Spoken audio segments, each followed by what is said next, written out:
안녕하십니까, 남성부 찬호박입니다. 오늘 굉장히 귀한 분을 모셨는데요, 인천까지 왔습니다. 무고 전문 변호사라고 말해도 될까요? 뭐, 예, 약속하지만, 무고나 마약 사기도 하시지만, 예. 어쨌든 뭐 정필성 변호사님 인사드리겠습니다. 네, 반갑습니다. 정필성 변호사라고 합니다. 네. 제가 이분이랑 좀 연락을 한 지가 좀 꽤 됐거든요. 일이다 보니까 예. 예를 들면 사례가 너무 많아요. 남성들이 어떻게 대처를 해야 될까, 뭐 이런 얘기를 네. 좀 나눠주시면. 저는 형사 사건들 주로 전문으로 하고 있고, 그 중에서 저는 이제 성범죄, 마약 같은 이제 강력 사건들 위주로 하고 있고요. 특히 성범죄 피고인들이 주로 남성분들이기 때문에 어제도 억울하게 이제 고소를 당하신 검찰 조사를 다녀왔고요. 누구보다 지금 무고 피해를 당하신 분들이 처한 상황이라든지 어떻게 대처를 해야 되는 건지, 제도적으로 문제가 있는지에 대해서는 아마 제가 많은 말씀 드릴 수 있을 것 같습니다. 현직 어떤 법조인의 입장에서 현재 법이 문제가 있다 없다, 당연히 이제 완벽한 법이란 것도 없고 완벽한 제도도 없다시피, 사실 지금 현재 운행되고 있는 뭐 성범죄와 관련된 이제 법률이라든지 제가 실무를 하는 변호사로서 좀 아쉬운 부분이 있다, 뭐 그렇게 좀 말씀드릴 수 있고, 간단하게 예시를 들어드리면은, 일단은 성범죄 피해자분들 같은 경우에는 나라에서 국선 변호사를 붙여줍니다. 피해자분들에게 이제 나라에서 이제 세금으로 국선 변호사를 붙여주고, 경찰 단계부터 검찰 단계, 재판 단계까지 전부 변호사의 조력을 받을 수 있게.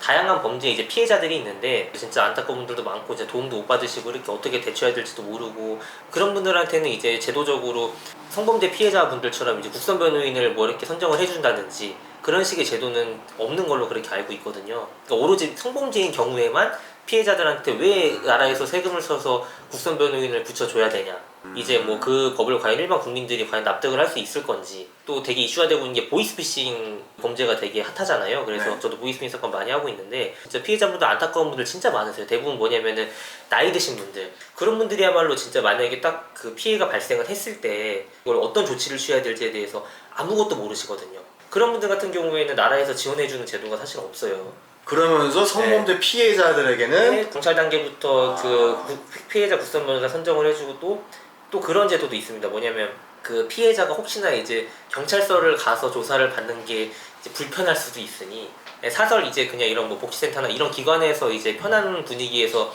조사를 해바라기 센터라고 그러거든요. 예, 알고 있습니다. 해바라기 센터 같은 데서도 조사를 받을 수 있게 그렇게 배려도 해주는 거. 그런 거 사실은 어떻게 보면 비용이거든요. 다른 유형의 범죄 피해자들 같은 경우에는 그런 식의 지원해주는 제도가 없음에도 불구하고 왜 성범죄 피해자들한테만 그런 식의 보호를 해줘야 되느냐. 제도 자체가 나쁘다는 게 아니라 유독 왜 그렇게. 그렇죠, 맞아요. 뭐 당연히 너무 좋죠. 피해자들 당연히 지원해주고 해야 되는데, 성범죄 피해자뿐만 아니라 다른 피해자분들한테도 그런 식의 동등한 이제 제도들이 제공이 돼야지, 뭐 공정성이라 그래, 평등성이라 그러죠. 그런 것들이 좀 충족이 될 텐데, 유독 이제 성범죄 피해자분들에게만 그런 게 있다는 게 좀 아쉽다는 거죠. 예, 제도적으로. 그리고 제가 또 많은 분들을 만나봤는데, 네. 하나같이 하는 소리가 경찰부터 해요.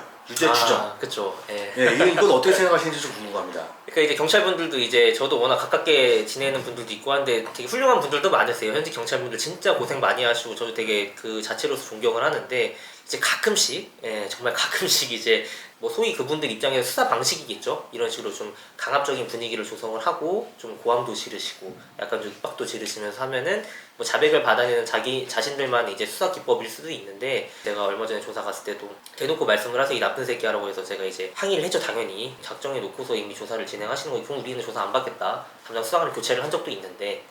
그런 경우에 조사를 그렇죠. 거부할 수 있습니까? 거부해야죠, 당연히. 왜냐면 이 사람은 막말 우리는 좀 죄가 없다라고 무고함을 주장을 하고 있는데, 담당 수사관은 내가 이미 유죄다라는 전제 하에 지금 진행을 하고 있는데, 그런 수사관한테는 조사를 받을 필요가 없는 거죠. 근데 이게 일반인들 같은 경우에는 이렇게 하기가 쉽지가 않아요. 만약에 그렇게 해가지고 그 자리에서 수사관한테 뭐 그런 식의 태도를 보이면 오히려 더 강압적으로 그러고.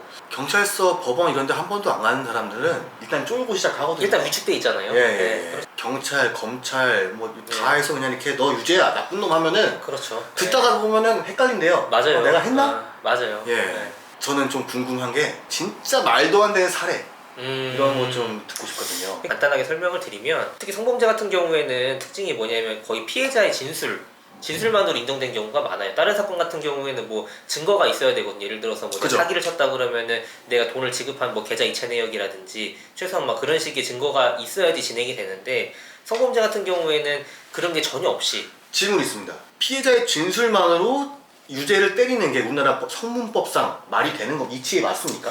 근데 이제 뭐 법으로 따지면 사실 법에 어긋난 건 아니에요. 왜냐면 증거라는 게 뭐냐면 이제 일반인들이 생각할 때는 증거에는 이제 뭐 여러 가지가 있는데 뭐 물적 증거도 있고 여러 가지가 있는데 그 진술도 하나의 물적 증거나 CCTV 영상 같이 동일한 지위를 가져요. 채택을 법적으로. 한다. 네, 그렇죠. 결국에는 이제 피신 조서라고 그래. 진술을 담은 조서인데 그 피신 조서의 이제 지위가 법적으로 따지면은 그 우리가 보는 뭐 사진이나 영상 같은 그거랑 법적으로는 같은 지위가 있기 때문에 사실은 그것만 가지고 이제 죄를 인정하는 거에 대해서는 문제가 없지만 다만 이제 그런 경우가 있죠. 그렇게 되려면은 일반 CCTV나 영상이나 사진보다도 더 엄격하게 진술이 뭐 진짜 신빙성 있게 쭉 가야 되는데 좀 말이 안 되는 소리들이 있죠. 근데 그런 거 같은 경우에는 증거에서 배척을 하거나 증명력에 있어서 좀 제한을 둬야 되는데 성범죄 같은 경우에는 좀 애매한 부분이 있어도 이제 그런 것들을 쉽게 그냥 증명력을 부여하는 게 좀 약간 아쉬운 부분이긴 하죠. 증거가 진술밖에 없다면 네. 당연히 서로가 배척되는 진술을 할 거 아니에요. 그렇죠. 그런 경우에는 당연히 채택하면 안 되는 거 아닙니까? 또 거기다 하나 더 더하면은 거기다 우리나라 기본적으로 무죄 추정의 원칙이지 않습니까? 네, 피고인이랑 피해자의 진술이 엇갈린다면은 둘 중 한 명은 거짓말을 하고 있는 거기 때문에 네. 함부로 그 진술을 믿고 유죄를 판단하면은 안 되는 게 이제 뭐 이론적으로는 뭐 그렇긴 한데 그 소리가 듣고 싶었어요. 네. 안 되는 거 안 된다는 거잖아 원래. 네, 그렇죠. 뭐 이론적으로는 그렇죠. 근데 이론적으로는 그런데 이제 뭐 저도 실무를 하는 입장에서 좀 안타까운 부분은 많죠. 예, 봐도 뭐 진짜 예를 들어서 강간을 당했다고 하는데 같이 이제 뭐 그 호텔방에 들어가서 나와가지고 또 나와서 희덕거리면서 이제 연인 관계를 교제하다가 이별을 한 다음에 그것도 몇 달이나 지나가지고 자기 강간당했다고 고소를 하는데 정상적인 강간 피해를 당한 뭐 그 사람이라면 과연 그렇게 뭐 호텔방에 나올 때도 정상적으로 나오고 또 몇 개월 동안 그렇게 또 연인 관계를 유지할 수 있겠냐?